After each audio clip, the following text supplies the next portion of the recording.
அதெல்லாம் கஷ்டம். ஆல்ரெடி மாசம் 1,00,000 ரூபாய் கட்டணும். அதுவே எப்படி கட்டுறதுன்னு எனக்கு தெரியல. ரோஹிணி என்ன அமைதியா இருக்கீங்க? கிருஷ் ஆசைப்படுறான்ல. மனோஜ் எவ்வளவோ செலவு பண்றோம், ஒரு 800 ரூபாய் தானே. அடியே, உன்னால என் பையன் கஷ்டப்பட்டதெல்லாம் பத்தாதா? அவனை கொடுக்க சொல்ற பணம் என்ன உங்க அப்பா விட்டு மரத்துல காயுது? ஆனா ஒன்னும் எல்லாரும் இதை சொல்லிடுங்க. பணம் என்ன மரத்துல கேக்குதா குடியில புகுதான்னு? உங்க புள்ள எவ்வளவு வெட்டி செலவு பண்றான்? ஒரு 800 ரூபாய் கொடுக்க மாட்டான் அவன். ஏய், நான் இப்ப இருக்கிற நிலைமைக்கு எனக்கு 1 ரூபாய் கூட பெருசுதான். என் கஷ்டம் எனக்கு தான் தெரியும். எப்பாடி பஞ்சப்பாட்டு போடாதா? யாரும் கொடுக்க வேணாம். மொத்த பணத்தை நானே கொடுத்துறேன். நீ போயிட்டு வர டூருக்கு. பணம் அந்த அளவுக்கு உங்களுக்கு கொடுத்து போயிருக்கா?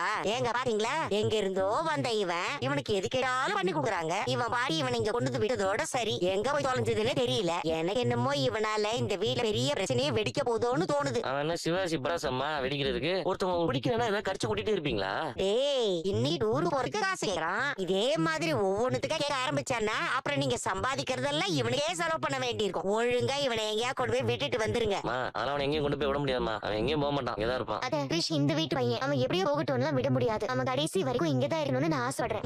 பாத்தீங்களா, என்னமோ இவன் பாடி வந்து கூட்டிட்டு போயிடுவான்னு சொன்னீங்க. கடைசி வரைக்கும் இவனை இங்கேயே வச்சுக்க போறேன்னு சொல்றான். ஏண்டி, இதென்ன ஒரு தார வீடா?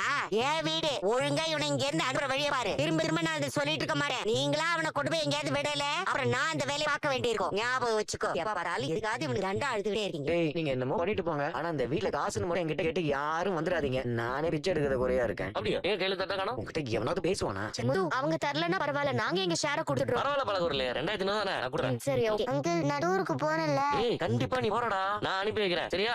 எப்ப விளையாடுறது? நீங்க 2 பேருக்கு மேல பாசமா இருக்கீங்க, அவனும் உங்க மேல பாசமா இருக்கான். அதெல்லாம் இருக்க வேண்டியதான். விஜயா கோவமா பேசுனாது, அதுலயும் ஒரு அர்த்தம் இருக்கு. அம்மா பேசல என்ன பார்த்தா இருக்கு?